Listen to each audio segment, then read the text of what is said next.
This is the Headless Fly Fisherman.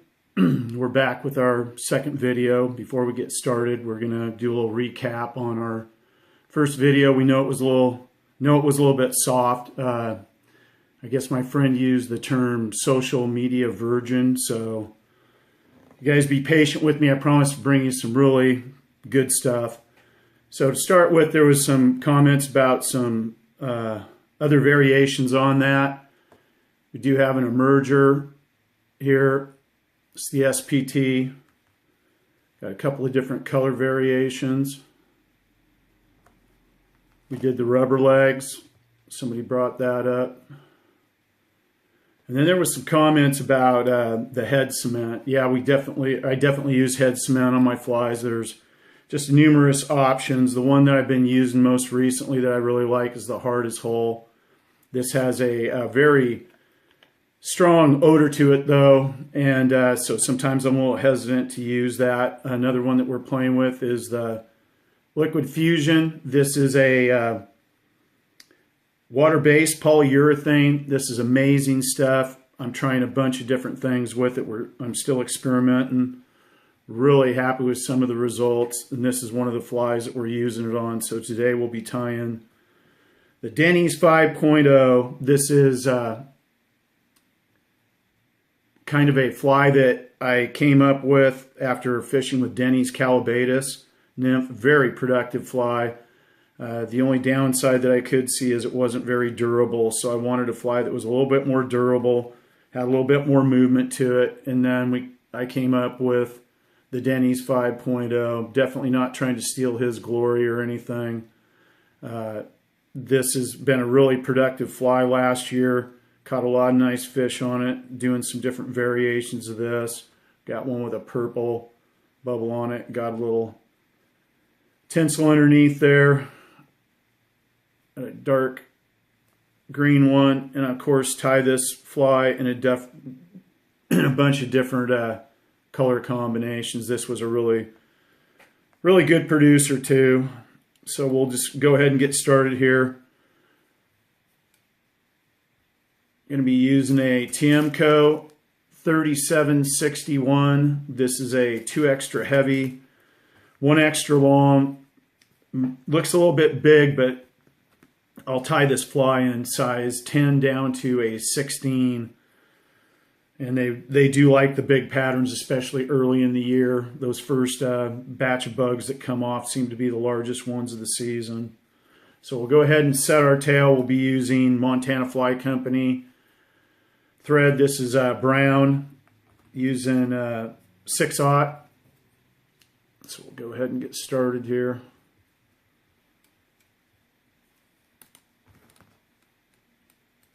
We're going to be using some dyed brown mallard. Also use natural wood duck on some of the different color combinations. When you're setting this tail, you want to be real aware of the position of the tail will dictate how well the fly swims in the water. And if the fly doesn't swim right, the fish won't eat it if it doesn't look natural. So you want to make sure that this tail is as straight as you can get it when you set it. A little bit much there.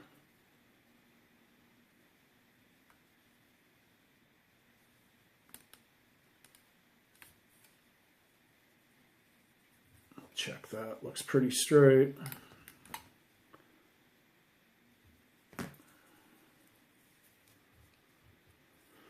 Ribbing on this fly is ultra wire. This is gold. Go ahead and tie in our ribbing. And then for the body, we're just going to experiment with a bunch of different body materials, but I'm still kind of stuck on the hairs here. So we're going to be using some brown dyed hares mask. And we're going to tie this body pretty sparse. What I like to do is split these in half, and then that way I can pick out what dubbing I want. I like a little mixture of stuff with a lot of guard hair in it, and then some of the darker brown stuff in the back. So we got some here that's just blended up. You can always add something to this for more Sparkle or flash, I encourage people to always experiment. Your fly tying should always be fluid. I'll tie up numerous variations of the same pattern. Pick the ones out that fish the best. Got a little much on there. I'm using a Peak rotary vise. Unless you've used a rotary vise, you're kind of missing out. It makes things so much more simple. And your bodies and your ribbing and everything look so much nicer. Spacing. Yeah, we came up a little bit short after all. Let's blend on a little piece of this. Alright.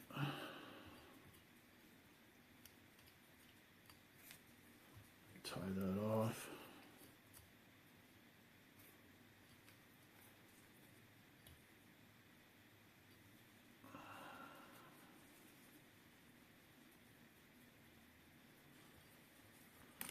We're going to rib this with a dark ginger hackle. This is Whitting. This is just a bronze, but there's a lot of color variation in there. A lot to choose from. I like to mix that up a little bit too. I'll go light, dark, some just plain brown.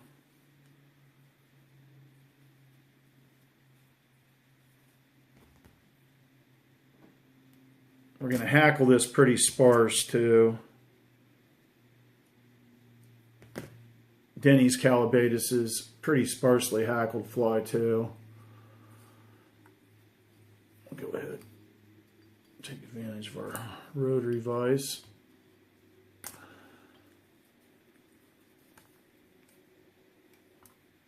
I'll make like one full turn here and then we'll start ribbing down. We're going to do about 5 turns here. Lock this down.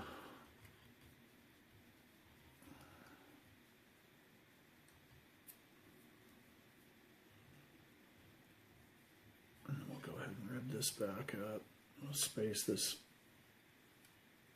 pretty nicely here. I really like to reef on that. I want this fly to hold together, and if you really dig in with that ribbing, it'll pull the hackle down in there and really protect it from the fish's teeth. I'm always looking for the most durable end result that we can possibly get. And we'll just snip this off. I'm just going to run our scissors down the hackle a little bit, snip it off, leave a little bit of a tag there. And then we're going to lightly tease this out with just a popsicle stick with a little tiny bit of Velcro on there. You don't want to get real carried away. Next thing we're going to do is just take our scissors and go right down the back of the fly and trim this all off flush. There's 2 purposes behind this. One is so this wing will lay flat over the back and not poke up too much. Stand up too much. And the second one is this will help the fly swim straight in the water. I kind of do a double wing on this, so I'll tie in the bottom wing. It's going to be really sparse too, and I'm just going to lay this across the back of the fly, wet fly style. We want to try to keep this as flat on the body as we can. And we're going to go about just past the end of the body. We don't want to go all the way to the end of the tail. And then we're going to take another piece. And this, we're going to lay this in just a little bit short of the first piece. And what this does is this just adds a little bit more movement to the fly, and that's what we're really looking for. Fish appeal.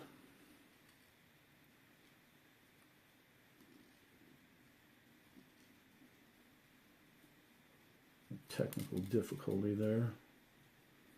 And when I go to cut this off, what I'm going to do is I'm going to angle my scissors really hard. And what this will do is allow me to tie that down and not have to have a hard edge there.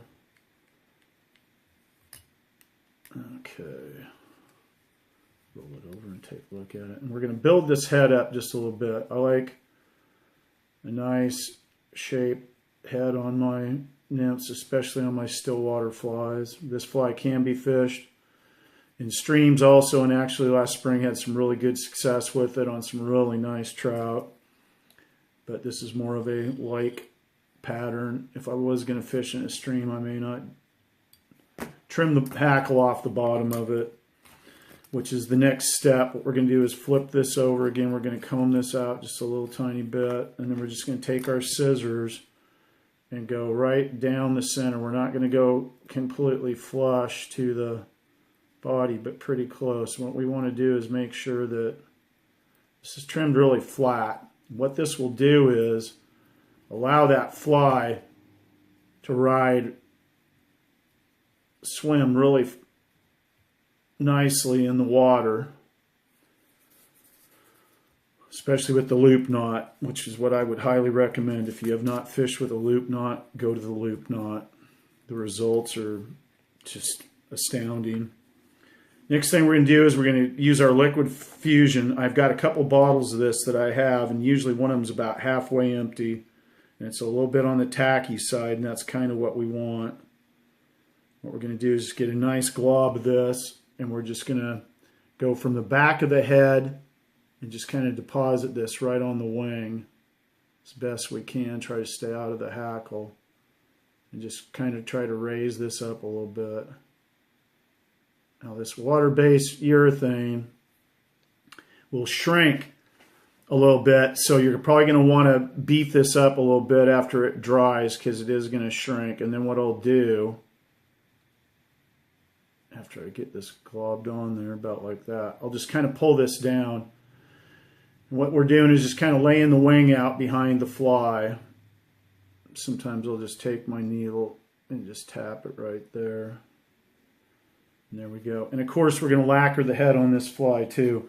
But what we're going to do is wait until the urethane dries and we put our second coat on, and then we'll use the hardest hole and do the whole head. But there you have it, the finished Dennys 5.0. This is a very productive Calibetis pattern. And again, you can tie this in a bunch of different colors. We're going to have a bunch of really, what I think is going to be cutting edge stuff coming up in some of our next videos. And we just hope that you'll keep watching. And we're going to be out there on the road testing some flies this summer. Hopefully be out on the river at least 100 days plus. And we'll be getting this information to you as quickly as we can with some results from some of our trips. This is the Headless Fly Fisherman, and thanks for watching.